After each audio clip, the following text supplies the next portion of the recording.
Hi everyone, I'm Dave from Then Power and welcome back to another episode of Invest Power Stories.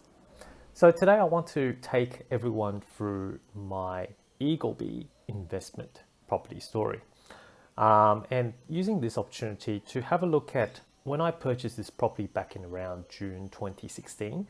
And now that we're recording this video around July 2020, it's been about 4 years to see how it has performed, what I could have done differently. So a bit of lessons learned on that basis to hopefully be able to help those investors who's interested in terms of buying any investment properties, what to avoid, what they could have avoided from learning from the mistakes that I made.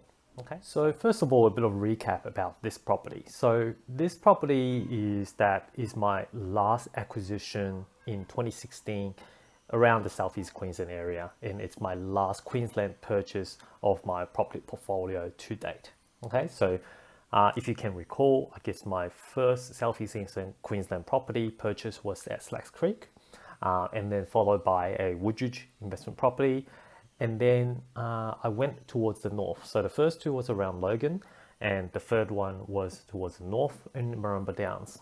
And that one I deliberately want to avoid buying in Logan again, because I think for a bit of diversification, it's good to not to have all your properties around the same area. And Slacks Creek and Woodridge property are actually very, very close to each other.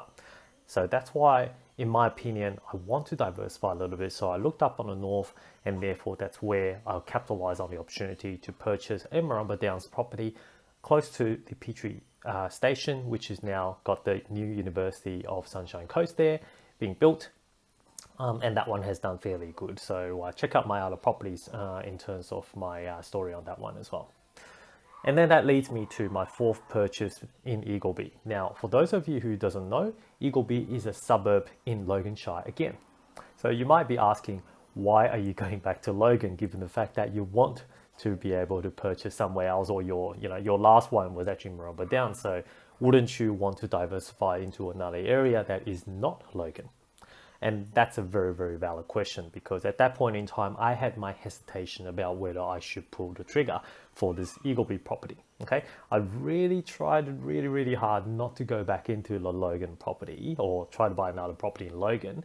But look, as a matter of fact, this property was too good for me to miss out. Okay, so basically what's in this Eagleby property is it's basically sitting on a corner block of 751 square meters.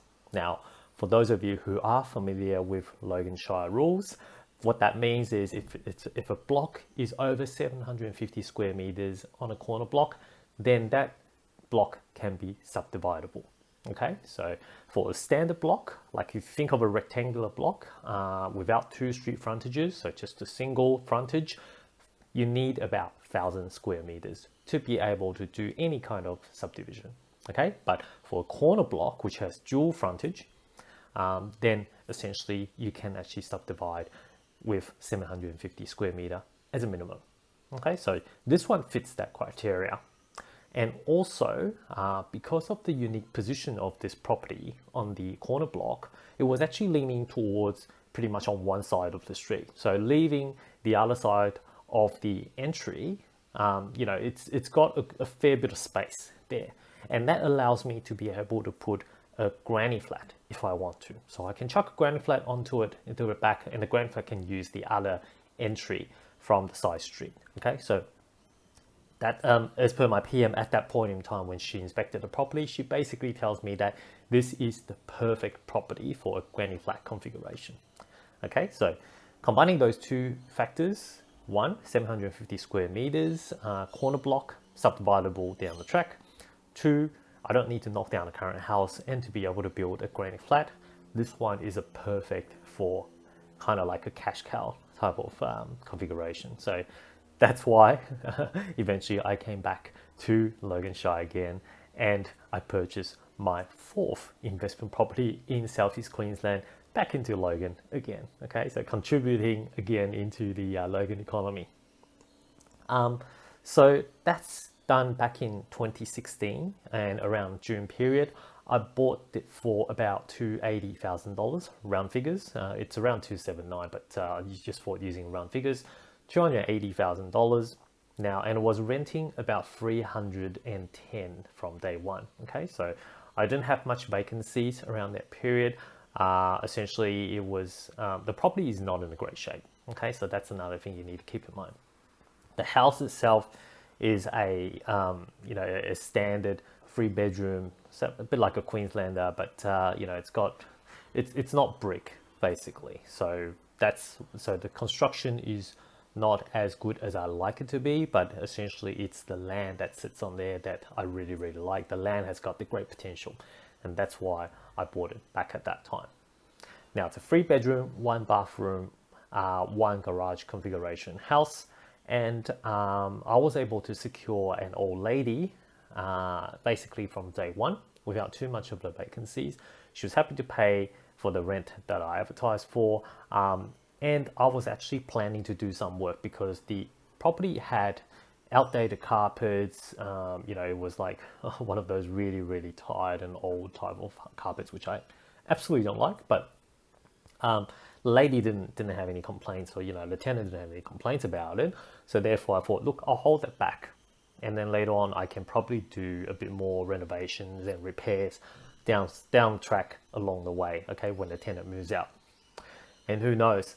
She stayed, and then literally the same tenant stayed up to pretty much 2018, and then she brought in another tenant, so there was again no vacancies.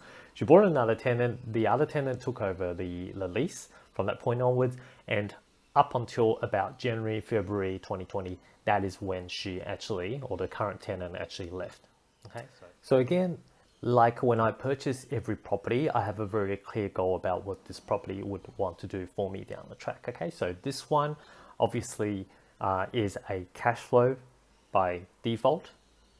It was renting around 310. I bought it for 280, so roughly about 5.6% gross rental yield from day one. Okay, so it was returning fine from cash flow perspective, not too difficult to hold. But at the same time, this property has the ability to manufacture equity by either subdividing the block, which I actually have to knock down the house, unfortunately, or basically add the granny flat at the back with a side entrance to the property. Okay, so that then is essentially again a cash flow play.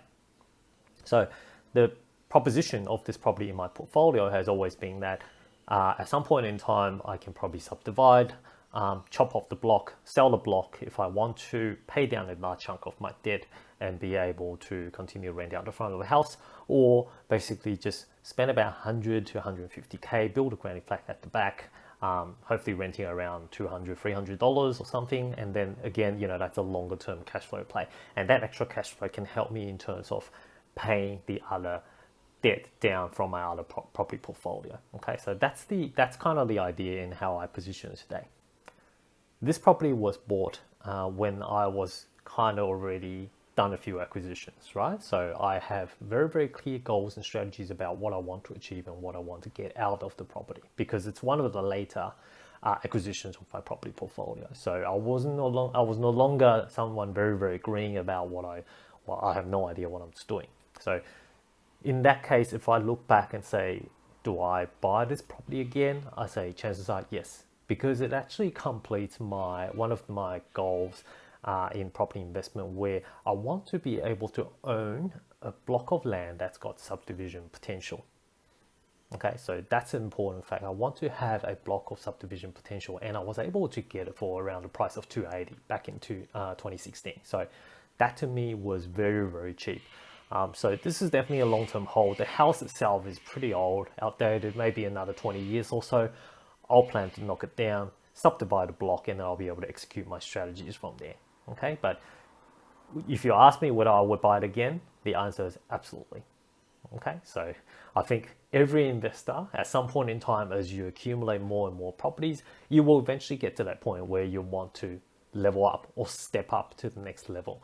And this property to me is kind of like the next level step up, because I was able to say, I now hold a property that's subdividable in my portfolio, which I can execute sometime down the track.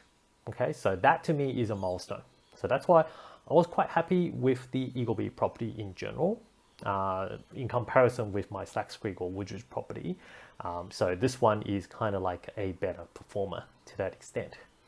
Okay, so on that note, that's basically a quick review of the Eagleby property. Okay, so about 4 years, had about 20k growth, not stellar, but the cash flow has been flowing fine.